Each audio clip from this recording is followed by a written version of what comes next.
My name's Seth Meyer, and I'm going to teach you how to properly chip a golf ball a precise distance.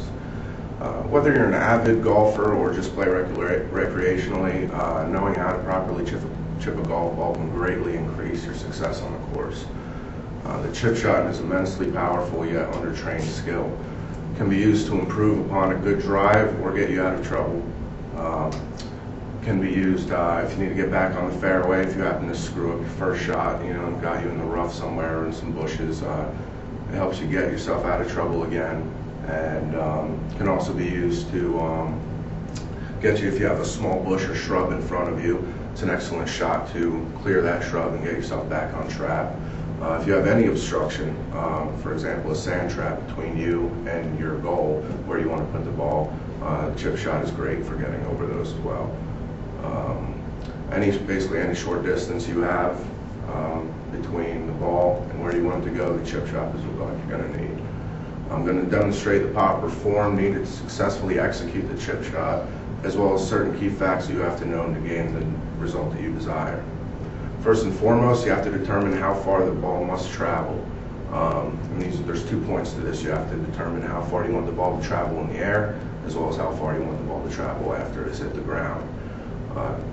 Safest way to measure how far you want to hit it is to just imagine 10-yard increments. If you want to imagine a football field, safe to chip in 10-yard increments. What you want to do is then determine whether you have an obstruction that you need to clear.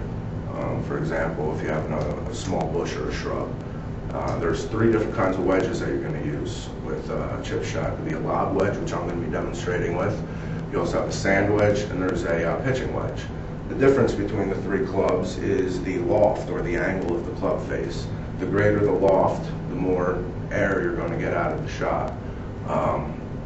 As with anything, you have to practice to actually be able to determine the result you're going to get. You're not going to know exactly what result you're going to get by swinging your lob wedge at a certain speed. You're not going to know how far you typically hit the ball unless you go out and practice with it. So one of the best things to do is before you ever hit the golf course, to go out, take your lob wedge, your pitching wedge, and your sand wedge, and perform a couple swings. First swing that you want to perform is the half swing, which basically you just take the golf club, you pull it back halfway, and follow through with your shot. One of the key things to golf is a lot of people make the mistake of feeling that if you overpower the shot and swing as hard as you can, that's going to send the ball farther. Distance that the ball travels in the air is strictly determined by the length of your backswing.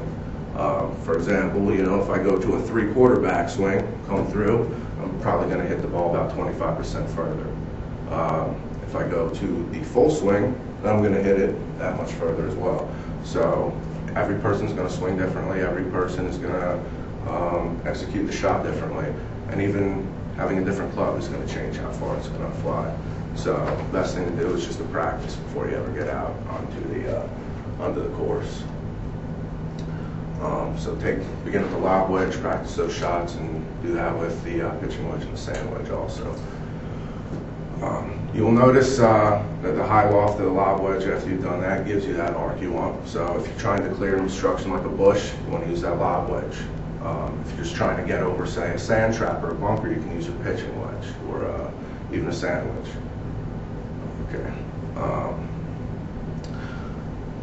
Do not try to swing the club harder for more distance, like we just talked about. Overpowering will often mean that you're going to miss shot and screw your shot up and either slice it or hook it or however.